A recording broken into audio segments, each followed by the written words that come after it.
Ditch the clocks and deadlines. Time is ours to define. In this world that's all mine, we let our spirits shine. Binging with benefits. Sisters watching flicks. It's the perfect fit. Binging with benefits. Oh, hello. Hi. Listening to our episodes, we always go, hi, hello, hi, hello, hello, hi, hi, hi, hello. Okay, let's just jump into it then. Okay, we're just jumping into it. Oh my gosh. Okay, so I need to hear, you were saving that story for the pod. Well, first of all, I'm Becca. Oh yeah. And that's Jess. And this is Binging with Benefits. Look, we don't know how to start this still.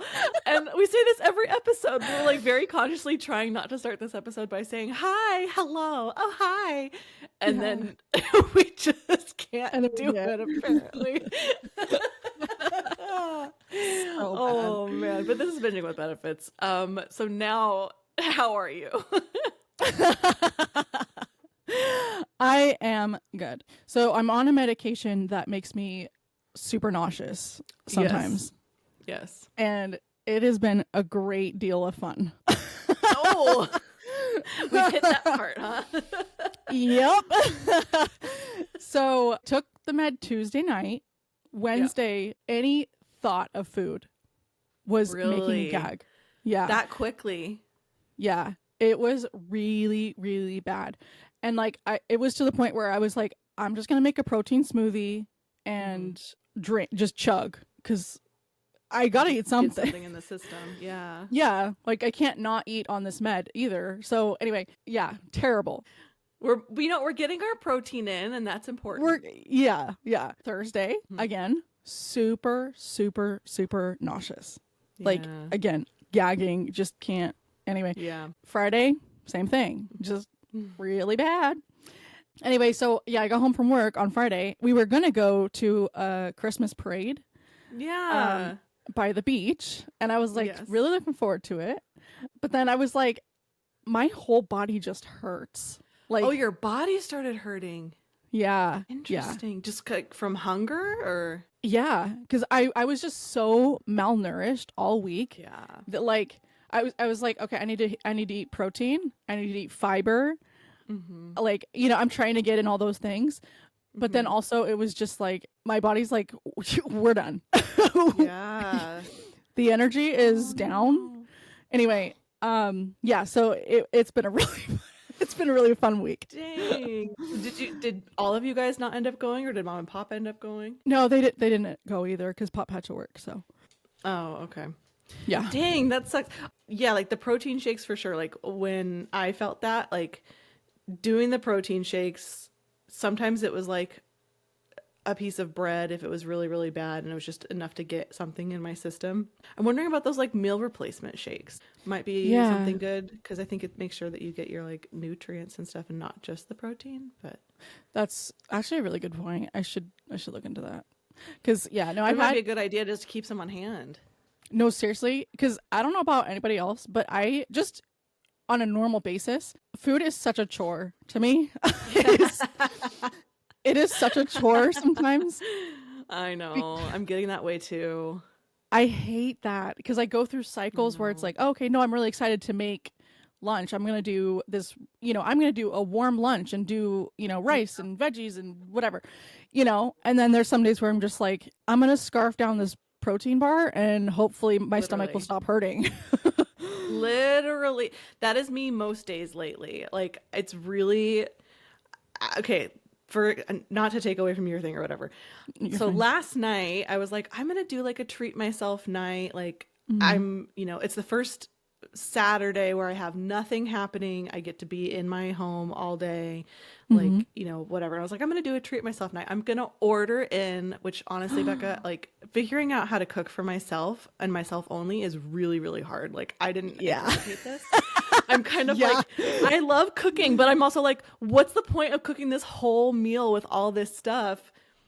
For me to not eat any of it, So anyways, I was like, I'm going to order in. I've been ordering in when I've been eating food, I've been ordering in lately, and I like really need to figure out how to not do that. But anyways, I'm like, I'm gonna order in like really nice pasta. So I ordered in food from North Italia, and I was so excited. But then I got it, and I was like, I had like 3 bites, and I'm like, I don't I don't want to eat this anymore. No. I mean, it was just, I don't know, like I was like full. Anyways, all that to say, like eating is becoming a chore where I it's hate like, it. yeah, like, I don't know. It's protein shakes, protein bars. If I remember something, a lot of peanut butter sandwiches right now just to get something. But yeah, like remembering to eat is a whole separate problem for me. But like, then also like, I know I'm hungry and I need something is another issue. It really is. And like when I lived in Utah, I went to see a nutritionist and I was like, I am eating quinoa and asparagus and tomatoes. Like that was like my staple dinner of like, I don't know what to eat. And I'll that's, make that. I know exactly what recipe you're talking about, and I did make that recipe this last week. It's so good. It's so good. For anyone who's like, wait, what is this? You just roast asparagus, cherry tomatoes with like salt and pepper and oil. And garlic and thyme. That's also a Yeah. Make quinoa and then you sprinkle it with feta cheese and almonds. And it is so good. so good. Anyway, It's so good. So that, and I did make it with couscous because that's another thing that you can make it with. And then I also put some sauteed chicken on it too. But yeah. I'm just like, oh, even then I was like, oh, well, now what? I can't eat very much of it. I also have eyes way bigger than my stomach. So I spent a good amount of money getting this food delivered to me. It's a lot of food. That is so funny. You know what? You have lunch all week. No, literally. But the thing is, I'm trying to like also eat healthier too, because I know that I'm not cooking myself dinners. And so I'm trying to make sure my meals at lunch are like a little bit more well balanced. And so I'm sticking to my chicken, veggies, and rice most of the time. Anyways, I'm thinking Becca and my parents are coming over tonight. So I'm like, we're having chicken enchiladas and maybe leftover pasta. Because there's a lot of it. You know what? We all love a was it mukbang? A mukbang, yeah. We all love it. Come on. Don't deny yourself the treat of a mukbang. I think it's like mukbang. Actually, I don't even know. Now I'm gonna look this up. I know it's spelled mukbang, like mukbang, but I don't know if that's how you say it. It's mukbang. Mukbang. Okay, so yeah, everyone enjoys a mukbang. Come on, don't deny yourself the treat. Look, it's girl dinner.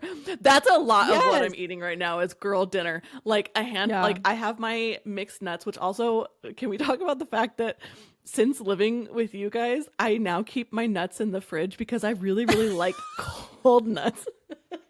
That sounds really wrong. That's what she said. Anyways,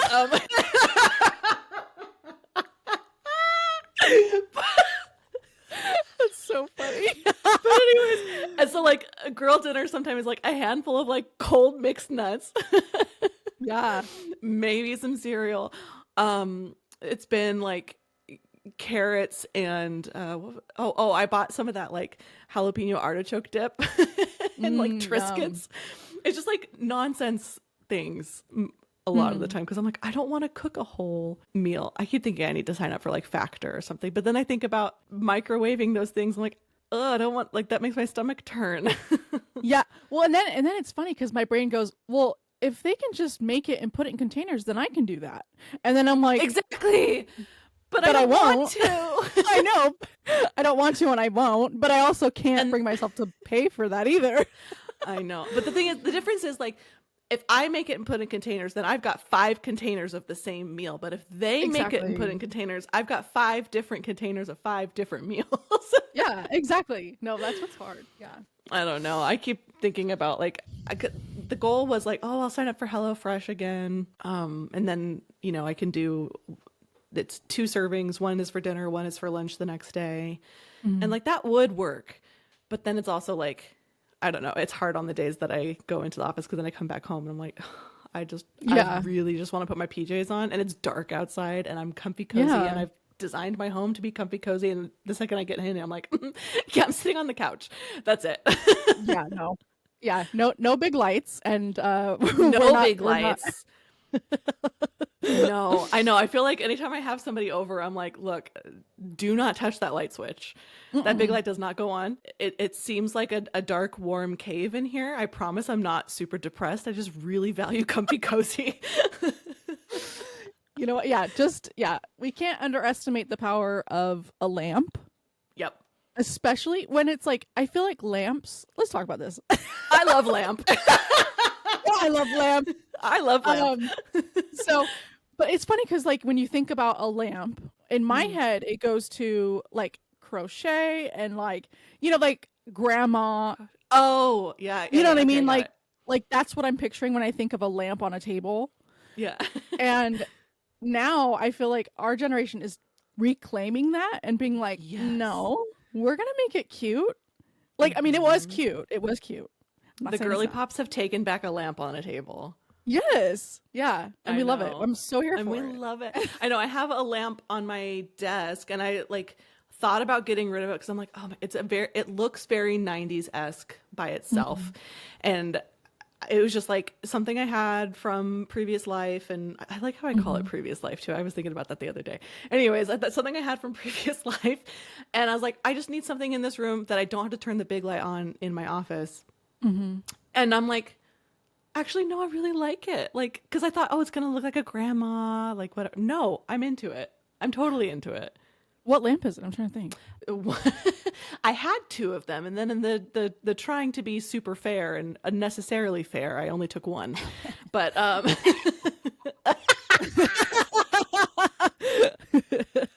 Oh, sorry, our audio only listeners are like, what the? so many noises happening these days. Just, I'm gagging. Keep going. That is gagged. I'm gagged. I like that lamp. I know it's a good lamp, but like I'm also like, oh, do I change up the light shade? I don't know. I'm still figuring it out. But anyways, how did we get here? I'm so sorry. I don't know. I'm like, is this interesting? I hope so. I'm having a great time. So funny. Oh my gosh. But yeah, no, we don't turn on the big lights. We have candles everywhere for sure. No big lights. The girly yeah. pops reclaiming those candles and those table And the lamps lamps. for sure. Yeah, no, for sure. Like it. I want to walk into your home and I feel like I'm in the Phantom of the Opera's lair. I want so many candles. If you don't hand me a candelabra the second I walk through your door, I want a candelabra.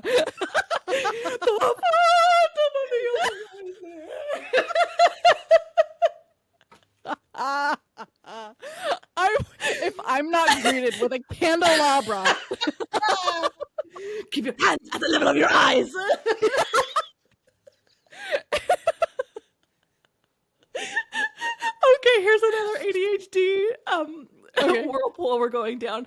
Have you been seeing, maybe this is just how depraved my FYP is lately. Like there's so much thirstiness happening on my FYP. But there's lots and lots of videos of people rewatching Phantom of the Opera or watching it for the first time. Have you been seeing that? no. It's so funny that you brought this up because literally that's a lot of my For You page right now is like What? people watching Phantom of the Opera. Yes. What's their reaction?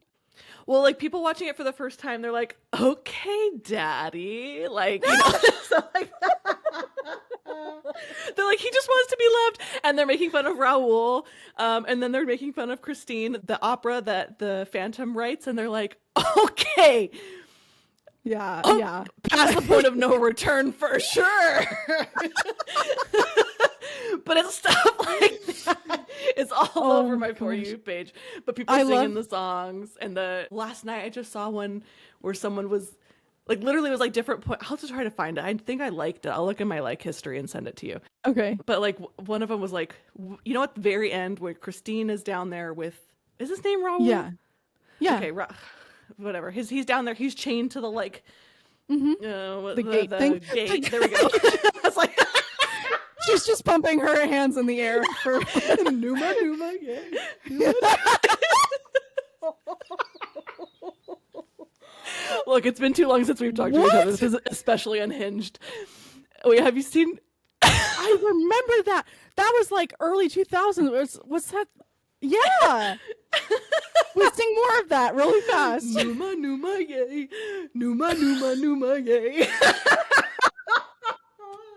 Easy 13. I don't know the words. That oh man, that was like downloaded on the yeah, desktop computer. In the media player. When you press play, it was that and like 99 red balloons. Oh, and that like song from Beck.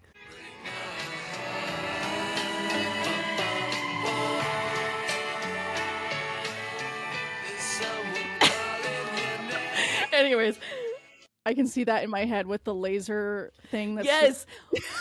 And then okay, when I was looking up that song, someone had a picture of, you remember the Windows Media Player skins that you could do? How you could change the look of the media player?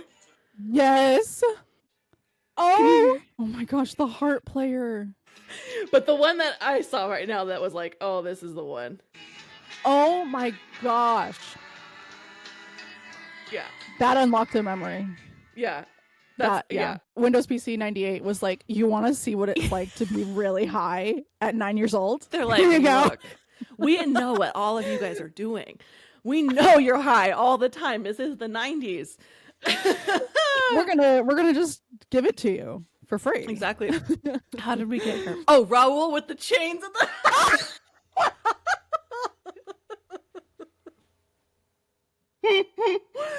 I'm like, I don't even remember. Okay, so anyway, Phantom of the Opera. Okay, got it. This is, hi, you're listening to two girls with ADHD. No, literally.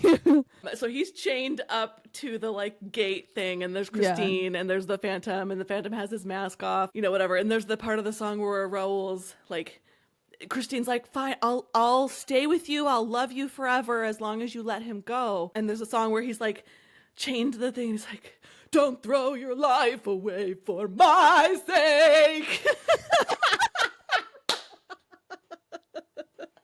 And he's like wet and he's spitting and like people are like, oh, and he's chained up. So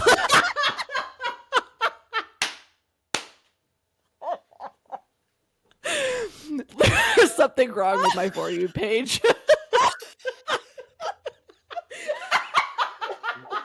Oh my gosh. I'm laughing so hard I'm gagging. Oh my god. Dead. Oh my gosh. It's so funny because it's like, oh really? I've been on this train since 2010. Where have y'all been? Where have you guys been? Oh, I remember seeing that movie, I think in theaters with one of my friends, and we were so jealous of Emmy Rossum. And we're like, yeah, she did an interview in like 17 magazine. She's like, oh my, and she was like 16 or 17 when she made this movie, which also problematic. Yeah. Okay, these It's men are so like, insane. They were like 40 something, I think, at this point. Yeah, very much. Yeah. But she was like, oh, at the end of shoot days, my lips just hurt from making out with them so much. And we were just like, rude. Because we're like Gerard Butler and whatever his name is, I can't remember right now. Viscount Raoul. Patrick Wilson. He looks like an actual Disney prince. Oh, 100%. He looks like if Beast turned into a prince, but like was handsome. Yeah, exactly. But he was handsome. But when Beast turned into a prince and was handsome and not scary. Like, no, oh my gosh. Go back seriously. to being a beast. with that long hair, sold. That especially, oh gosh, and even I think in that chained up scene, he's in like a flowy white shirt and he's got his long hair in his face. And I'm like, that is Beast if he was handsome. Yes, exactly. Yeah. Oh my gosh, obsessed. I love it. Obsessed. That is so funny that people are like jumping on the Phantom of the Opera bandwagon. I know, like, and it's funny because like with Wicked, even it's funny because I'm like I was telling you, I remember listening to the music on a radio CD player in our room. Allie had it, and she would play the CD, and then I was like, why is there all of a sudden a goat singing? Like I was so confused. She's like, bad. Something bad. Happening in Oz. Anyway. Yeah, I was like, what the heck is this goat? And she was explaining the story, and I was like, wait, that's so cool. I knew all of the songs before I ever knew the story.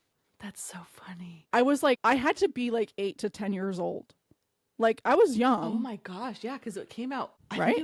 I think it was 90 something even. Like when it, but then we started singing it early 2000s because that's when it started getting popularity. Because I think the first time I heard about it was when we did it in high school, and I was a junior. Yeah.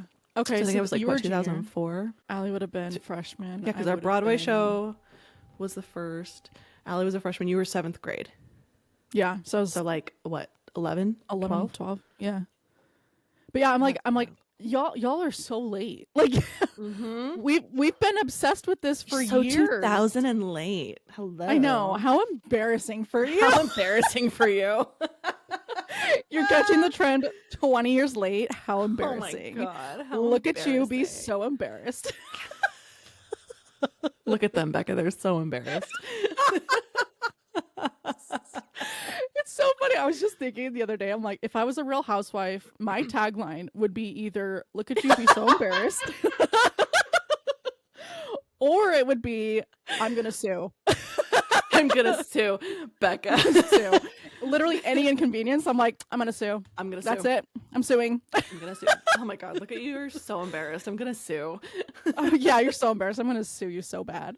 That's such a good thing. Like, what would be some good like Real Housewives taglines? Yeah. For us? Like Becca, I'm trying to, let me think of one for Becca. Like, I'm gonna think of one for Becca. Okay, I want to think of one for you. This is a fun game. Okay. This is a chaotic episode. And we're talking about a Christmas movie too. Oh, gosh, I love it. I'm here for it. I might ask chat for help because otherwise I'll have to think about it all day. Yeah. Oh, these are good. I feel bad because these are not mine. They're obviously chat's. Oh, I don't even care. Okay, here's some that chat says are good for Becca. We just gotta read this list. I'm here for it. Let's go. Okay, these are all. There's a theme here. I wonder what it is. Oh my gosh, we have no idea. Okay. Okay. I don't believe anything men say, but I'll still laugh while proving them wrong. Snaps. Here's another one. I may not trust men, but trust me, I'm having the time of my life. Oh my gosh. Why does chat know me so well? Well, because chat helps a lot with like podcast stuff. That's true. Men disappoint me. My jokes never do. Oh, this is good. I'll give you honesty and a good laugh. Just don't expect me to believe your boyfriend. Oh! Oh my god. Oh my gosh. I think that was my favorite. Oh my gosh. Oh, this one's so good, Becca. Oh, these are so good. My standards are high, my patience is low, and my laugh unapologetically loud. Hell yeah. Yeah, that's me. I don't trust men, but I do trust my gut. And it says laugh first, ask questions later. These are so good. Oh my gosh. Oh, okay, I got a good one. I'm scared. This is a good one. I'm so scared. Yes, I'm romantic, but I'm not here to babysit your feelings.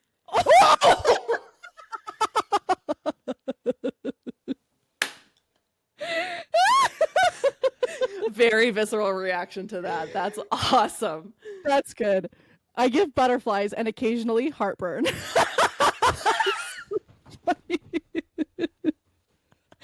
Oh my gosh. Oh, okay. This is so good. If you can't handle my standards, step aside for someone else who can. Hell yes, baby. Drop the mic. Mic dropped. That's the end of the episode. Yeah. Done. Bye. Bye. Oh, that's so funny. That's good. Okay. This is a good one. Respect my standards or watch me upgrade.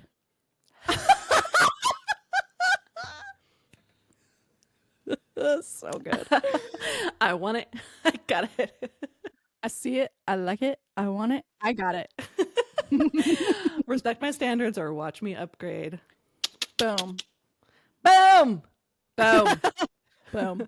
And how sad is it that that upgrade is being by myself? Honestly, that's saying everything you need to know without saying anything. Anyways, we're being so savage today. I'm all whoopsie, sucks to suck. Oh my god, that's so mean. Funny. Okay. Oh, okay. Well, we gotta get back on track. we do. I don't think it's gonna take me very long to tell you about this movie, to be completely honest. So it's like it'll be fine. Okay, I'm so stoked. Okay, so we're getting into it. We're going from chaos to Christmas, okay? 2 words that start with CH. We're going straight into I am telling you guys about the movie Jingle Bell Heist on Netflix. And this is a new Netflix movie. It just came out this year. It popped up on my thing of like, you might like this. And I was like, bet. And I mean, it's cute.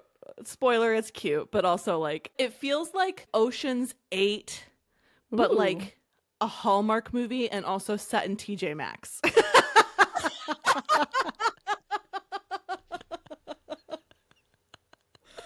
Oh my gosh, the visual in my head right now. Amazing. Okay, keep going. Let's start from the beginning. Okay, our main girl's name is Sophie. Okay, and I don't know any of the actors. I recognize 2 of the people in this, but I also did not look them up because I was like, they're recognizable British actors. This is a British movie, but our heroine, our main girl, Sophie, is American. Okay. And she works 2 jobs. She's barely surviving in London. Her and her mom moved to London because her mom has cancer and they moved there for the healthcare. Makes sense. Okay, right? How sad, which also is like, this is Christmas with a message, a political message. Yeah, like, Merry Christmas. Merry Christmas. So she is like really struggling. Her mom is like literally in the hospital full time with cancer. She's working 2 jobs. And on top of that, she's also like a part-time pickpocket. Like she just like, like it's... She's like, let me just update my LinkedIn. Pickpocket. Pickpocket since 92. I don't know. Wow. Okay. But the movie starts with like, she's walking down the street and there's like a dad and a daughter busking on the sidewalk. And this shop owner comes out and says, you cannot stay here, blah, blah, blah. And basically kicks them off the sidewalk in front of the shop. But Sophie then bumps into the shopkeeper, steals the guy's wallet, takes all his money, and gives the money to the 2 buskers. Okay, so it's a little bit of like a Robin Hood-esque pickpocket girl. Okay, yeah, got it. Okay, but one of her jobs, she works at a bar, and then her other job, she works at like a really extra department store that's called Sterling's. And it's like, I've never been, but to me, it's like a Harrods. It's very, very high-end, like Macy's counter situation. Okay. And she works at like a jewelry counter. It's just really high end. Okay. Everyone's like, all the women who work there are like in silk tops and like neck scarves and stuff like that. And it's like very Christmased out, obviously, because it's Christmas season. And the store, Sterling's, is owned by a guy named Maxwell Sterling, who's like a rich, evil. He's got the vibe of like a guy who would yell at a waiter on Christmas Eve. Okay. Oh, like, my gosh. Okay. But rich and stuffy. Okay. So one day at work, Sophie's there and she's like frustrated by one of the customers that's like yelling at one of her friends. And the customer is there. It's like this old lady with this little yippy dog, and the yippy dog has a diamond collar. Of course on. it does. And so, yes. And the lady's like frustrated because they won't, I don't know if they like wouldn't accept a return or something. But anyways, this is just setting the scene. But Sophie then like quote unquote plays with the dog, but magically also steals the diamond collar. Yeah, of course. And then she sneaks into the store's like high security vault section for like the fancy items. And she like stores the collar back there and also happens to steal a little bit of cash while she's down there. And like, it's funny because she's trying really hard to be subtle, but also like she's pretty blatant about it too. Cause like the security cameras are like zooming in on her, like taking like she's not hiding very well. Oh my gosh. Anyways. Me trying to steal something. So like, don't look at me. Don't look at me. I'm definitely doing everything fine. It's not a big deal. NBD. So as she's stealing, like we cut to this guy who's sitting in like a dark room with a laptop, and this guy is named Nick. And he is watching all of this go down on Sterling's security cameras. But he's obviously not working at Sterling's. Like, you've seen the Sterling security guys. This guy is just like he's just like in a dark room with his laptop watching this happen. And he's like, huh, interesting. So we get to know Nick, who is actually the guy that installed the security system at Sterling's. Okay. Gotcha.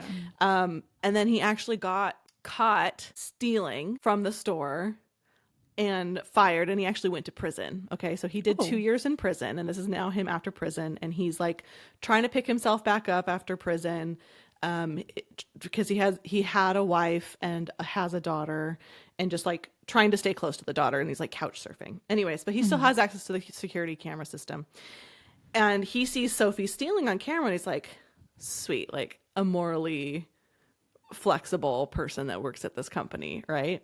Yeah. So he shows up at the store randomly and shows up to her jewelry counter, and he's like, hi, do you have a diamond dog collar? And she's like, no, we don't sell that kind of stuff here. He's like, are you sure? Like, nothing in the back? Like, trying to like, whatever. And she's like, what? And then he hands her a hard drive. She goes home, puts on the USB stick, and puts a USB stick, which also, like, why are we trusting random strangers' USB sticks? Probably not a good idea, lady. Yeah, no, literally. I was like, why are you just plugging it in?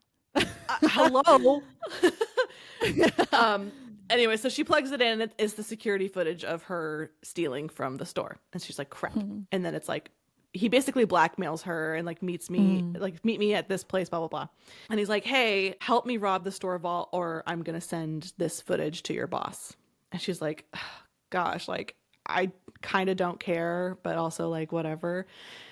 And she kind of is like, I just want to stick it to the store. Like, it's like she doesn't care about the footage. She's like, right, like, whatever. But then also, like, I just want to stick it to the store. So she's like, fine, I'll do it. The plan is they're going to try to rob the vault with all the, like, diamonds and stuff in it. And obviously, like, Sophie works there, so she's the inside woman. They go to try to rob the vault. Basically, he comes in, he, like, causes a scene so that it can be distracted long enough for her to go down there. And she goes down there, and the vault is empty. Like, there is nothing in the vault. And she's like, what the crap? Like, how does this happen? And so they're unsuccessful.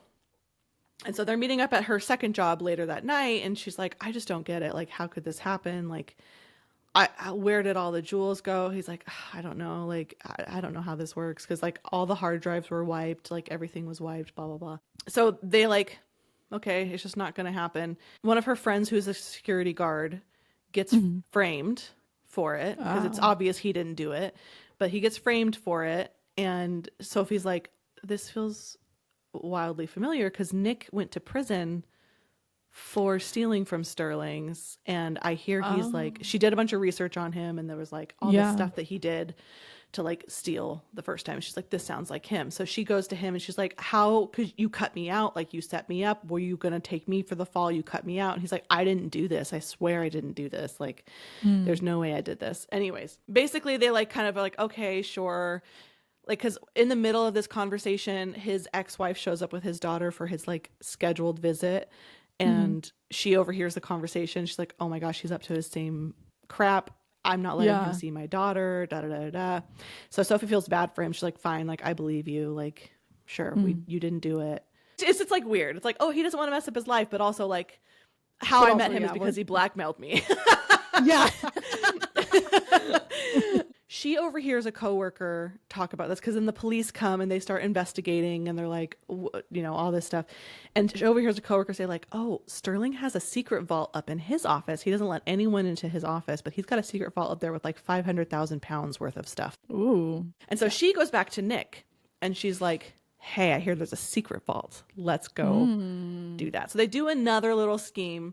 And they get up into the secret vault. There's like this whole thing of like, she's like, they deliver flowers to his office to try to get in, but she's allergic to flowers. And it's like, there's all these little missteps that happen. It's like, these two are obviously like, you are small time criminals. You are a pickpocket. And you guys keep getting caught. Like throughout this whole movie, it's just like, you guys are so stupid. Like it is literally TJ Maxx, Ocean's 11, Ocean's 8. Like, they're just not the best in their field in any way, shape, or form. That's so funny. The problem is like the vault, they have the special key. It either gets the codes sent to his phone, like there's an app on his phone, or there's like a little key fob that he keeps at home that also changes every 60 seconds with the actual code. And so they're like, well, we can't get his phone. So we need to try to figure out how to get the key fob from his house. They're like, well, we don't know how to do this, blah, blah, blah. But Sterling is married to this woman.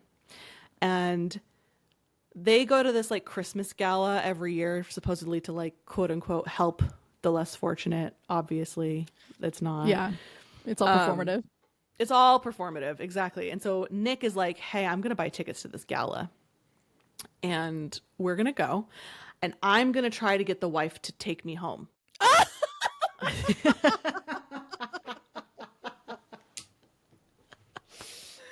Oh my gosh. Never underestimate the ego of a man.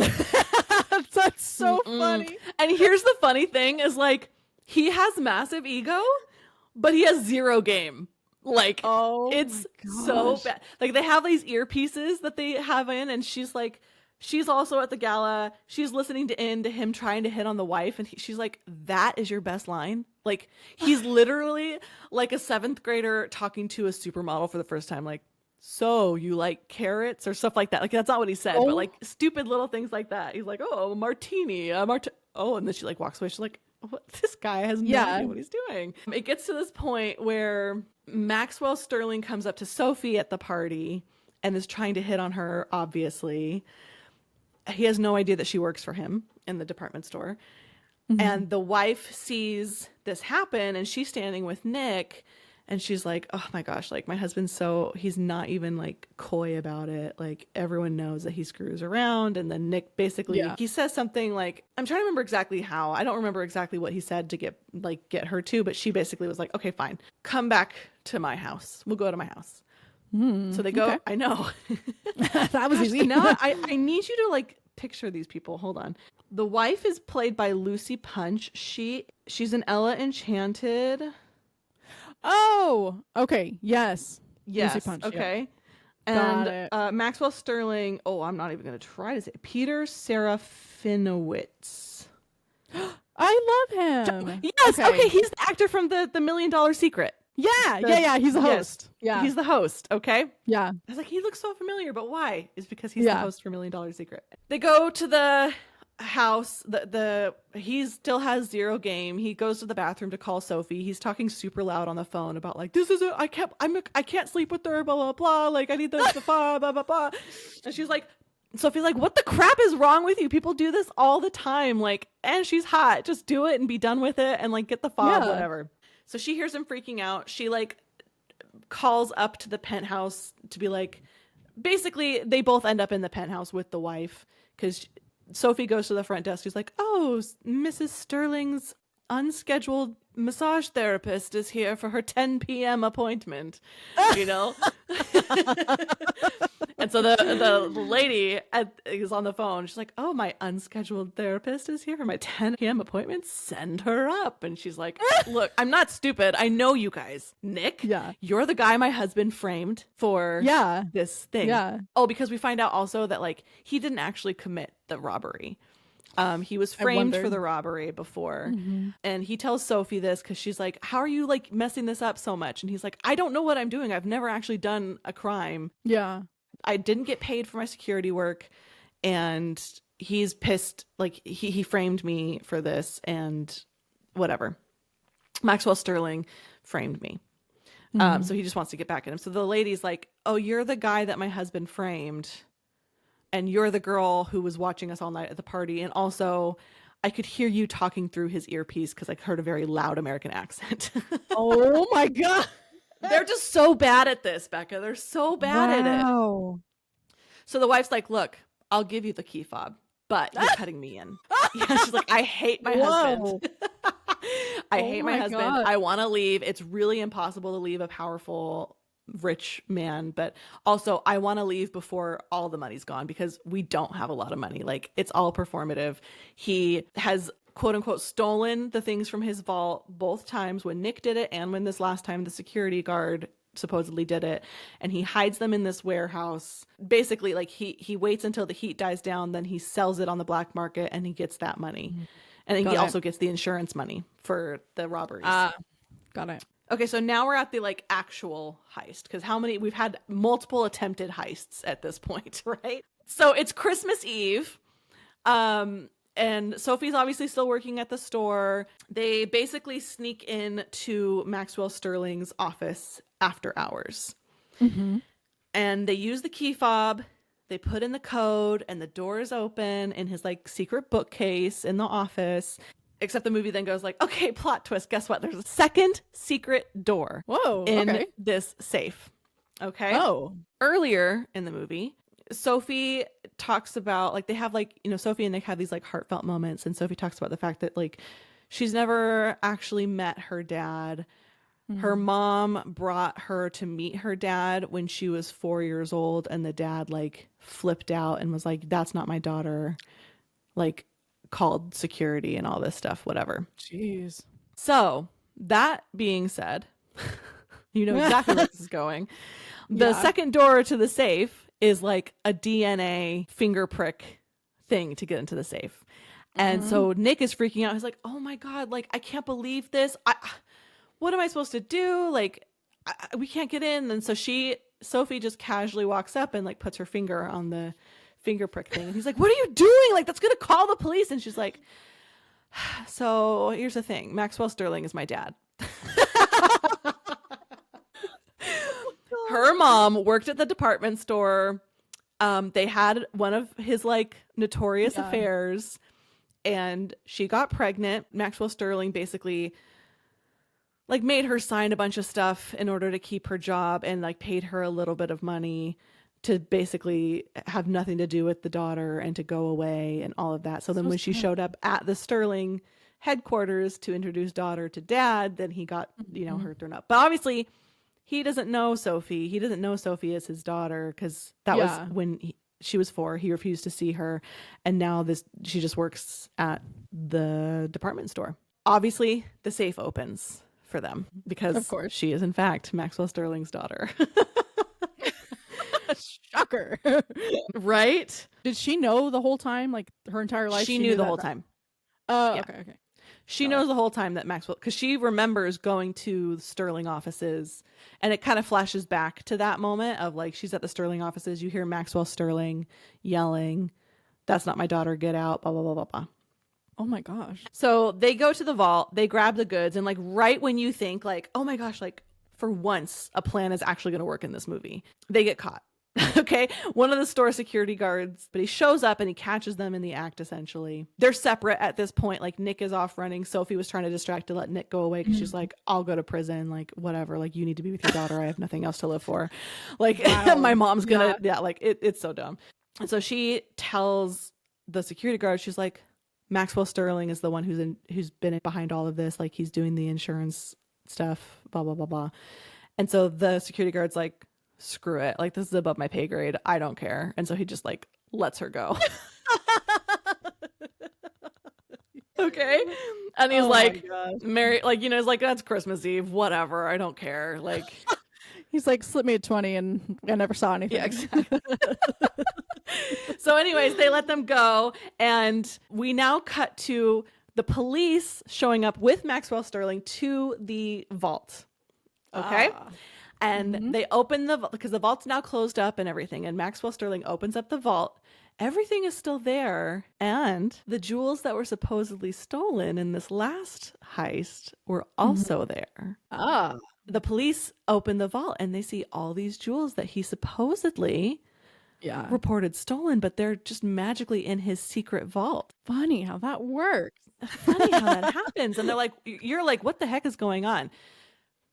Flashback to when they're talking to the wife. The wife's like, look, I don't mean I just want some money. I want my husband in jail and I want his company. And so she tells them about this secret warehouse. And she's like, this is what you're going to do. You're going to go to this warehouse. You're going to get all the jewels that he's got hiding there waiting to be sold on the black market after he collects the insurance money. And you're going to put them in the vault. You need to make sure that the cops show up with him, that they open the vault and they see all the jewels with him there. So what happens is they go in, they get into the vault. They don't actually take anything. They just call the cops after they put all the jewels into the vault. So they put more stuff into the vault. Exactly. So they call the cops. The cops show up and they're like, oh my God, let's take a walk, Mr. Maxwell. Like, this is obviously you. Yeah. So then we cut to Maxwell Sterling being escorted out of his own building by the police, getting arrested. He sees Sophie from the police car. He recognizes her from the gala. And she flips him off. Because at the gala, they have this moment where she's like, oh, these pretentious people. Like, they have like a little moment of classism where she's basically joking about all these rich people actually not doing anything. And he's like, anyway, he puts two and two together, realizes she's somehow involved in this. And that's nice. It. Okay. But yeah, so basically he's done. He's arrested. And Christmas is ruined in the best possible way. Okay. That is so awesome. Everything gets tied up really cleanly in like the Netflix fashion, right? Like, yeah. Cynthia takes over the company and she keeps her word and she pays both Sophie and Nick their portion of whatever she promised them. So Nick now has enough money to get his own flat and to stop couch surfing. Sophie now has enough money to like, because I should have said this earlier, but like basically her mom has cancer. They're in London for the free healthcare, but the free healthcare is like run out. Like it's now getting to the point where she needs like specialists and like it's expensive. Like, and so she's like, I don't know how to pay for this. That's why she's robbing. Anyway, she gets the money. Gotcha. She's able to pay for her mom's cancer treatment. Nick's name is now cleared.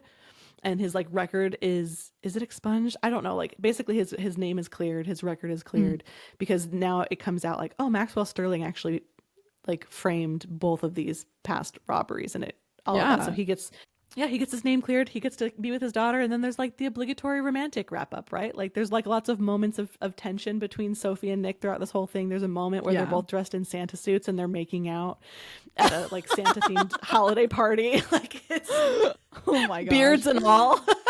Oh my gosh. Yeah. Anyways, a freaking fever dream over there. That's so real. Funny. For real. Oh my gosh. Like sometime after the heist, like Sophie's working at her second job, like her bar job, and like Nick shows up and they have that like soft rom-com moment of like, I guess we robbed a man together and now we're in love. And like, you know. And then they kiss. They have during the credits, like there's a closing scene of they're all sitting at Christmas with like mom is now fully healed, has all of her hair. Nick is there with like the barkeeper that we come to know. The daughter is there. Nick's random roommate that let him couch surf is there. Sophie's there, and they're having Christmas dinner as the credits are rolling. And that is Jingle Bell Heist. That's actually pretty cute, and that's really funny. It's a cute movie. Like it's a funny. I think it'd be a good movie. I don't know. I think there's like half an F word in it. Like I'm thinking through like, can you watch this with mom and pop? Let me check. Probably not. There's a half F word. It just says "f" and then it cuts to the next scene. So you might be able to watch it with them.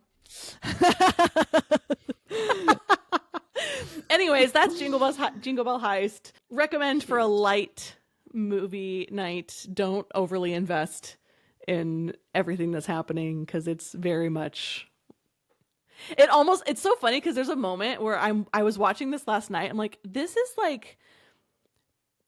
like a Die Hard level Christmas movie. Like where it's like arguably it's not really Christmas movie other than like it happens at Christmas. Yeah.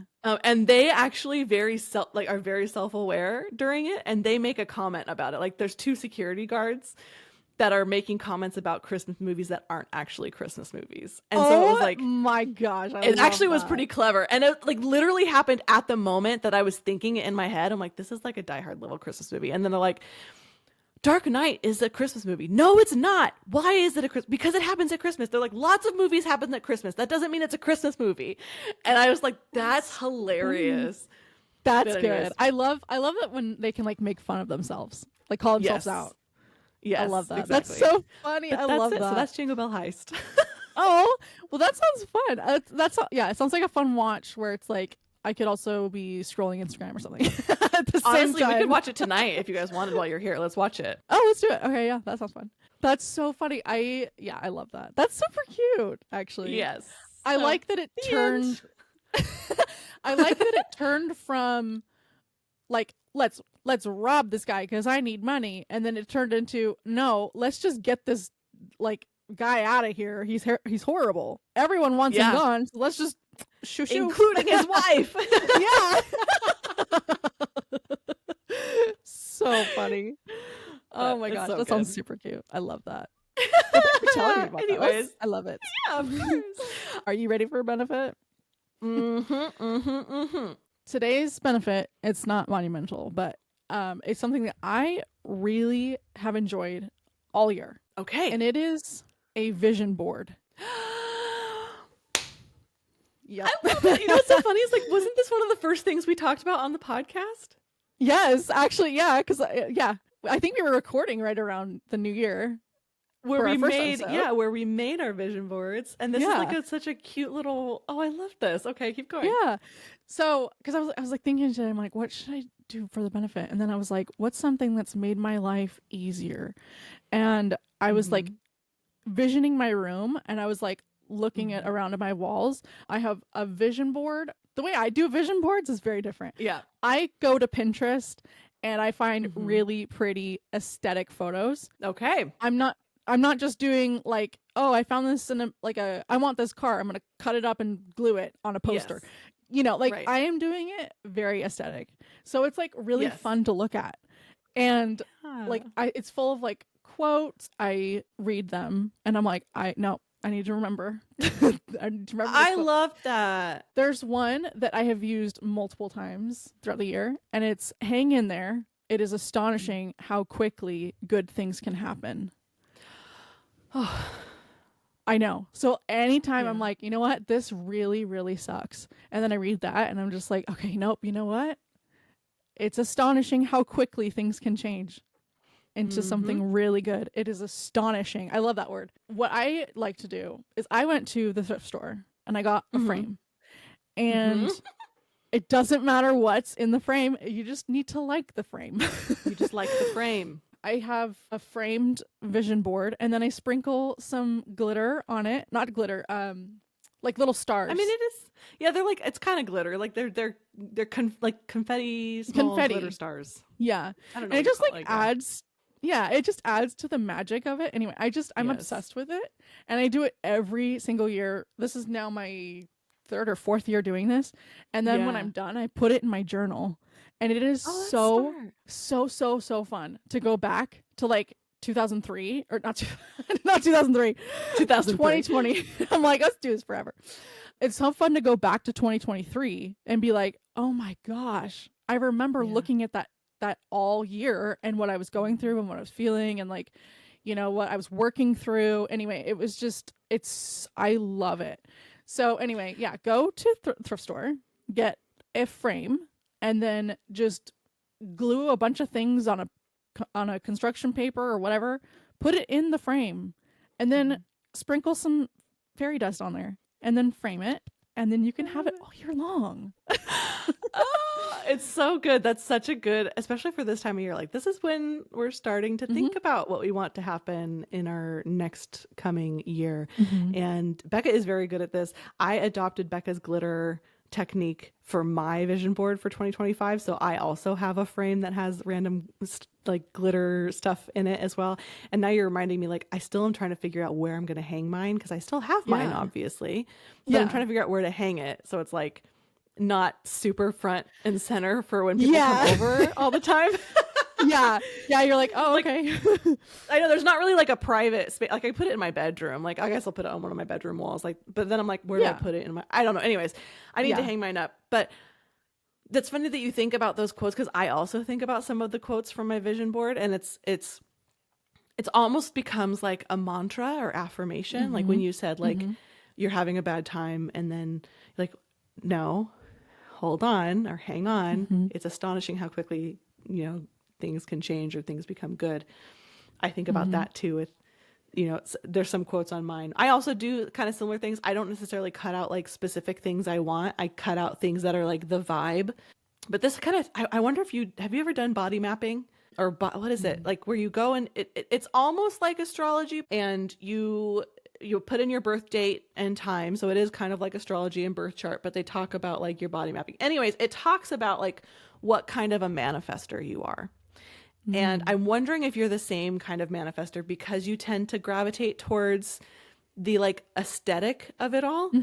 There's like the generating manifester or the like fire starter, and then there's all these other kinds of manifester. But basically, I'm the kind of manifester that like I don't focus on specific things. I focus on the feeling or the aesthetic of what I want, and then kind of loosely around that. So like mine is very similar, where it's like, yeah, there's some specific things on there when it comes to like relationships and jobs and things like that, and like places I want to go. But it's not like distinctly written out like, this is the house I want, this is the exact car I want, this is the exact make and model of boyfriend I want, you know, or like a thing like that.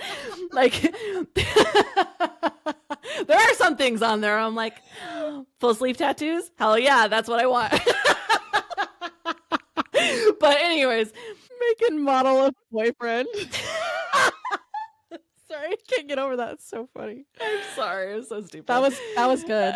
I was thinking cars, and I was like, make and model boyfriend. Yeah, sounds good. Yeah. But anyways, there's the mantras on there, or the things on there, and I remember those specific words. So those are the only things that are very specific for me as well. All that to say, very, very long-winded way of saying, like, do a vision board, put some like mantras or affirmations on there, and stick with it. Even if it's like a placebo or whatever, like you attract what energy you put into your, into your universe. And if you're putting that positive energy into like a bad time, you're like, you know what? No, I'm going to hang in there, because it's astonishing how quickly things can become good. And you'll be surprised to find that it does. Yeah. No, it really So does. that's good. I love it. Like I have my vision board, and then right below it, I have the full year in little boxes, so I can put a sticker on when I went to the gym. That's right. And so that putting a sticker on the stupid little piece of paper, don't ask, but it works, because it's like, okay, now I get to put a sticker on my little chart. I went to the gym, I did it. Even if it was like I walked on the treadmill for 10 minutes, I still went. You know, You were anyway. there. You showed up at the gym.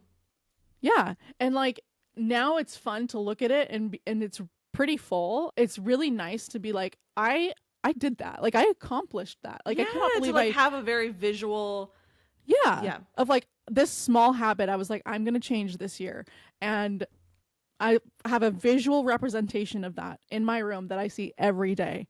Like amazing. But yeah, and then I have a little bucket list, like a bingo card, I guess, of different things, that's where I get specific, where I'm like, I want to go to a new place that I've never been before, and I have a palm tree on there, and we went to Hawaii. Never been to Hawaii. Yeah. Didn't even know we were going to go to Hawaii when I made that. That's true. We didn't when you made that. We were still talking about going to London at that point. Yeah, because I was like, I want to do Christmas in London, which I still do. But it just worked out better to go to Hawaii. Yeah, there's just like specific things on there where it's just like, oh my gosh, I really manifested that. Like, anyway, I love it. So I had to share. I thank you so much for sharing that. That's vision boards. Vision boards, manifesting. We're here for that. Yeah, we're obsessed with it. We're obsessed. Obsessed girlies. Anyways, I love it. Okay. Yeah, I think that's today's episode, folks. Yeah, that was so fun. Hopefully you followed the roller coaster in the beginning, because that was a lot of jumping.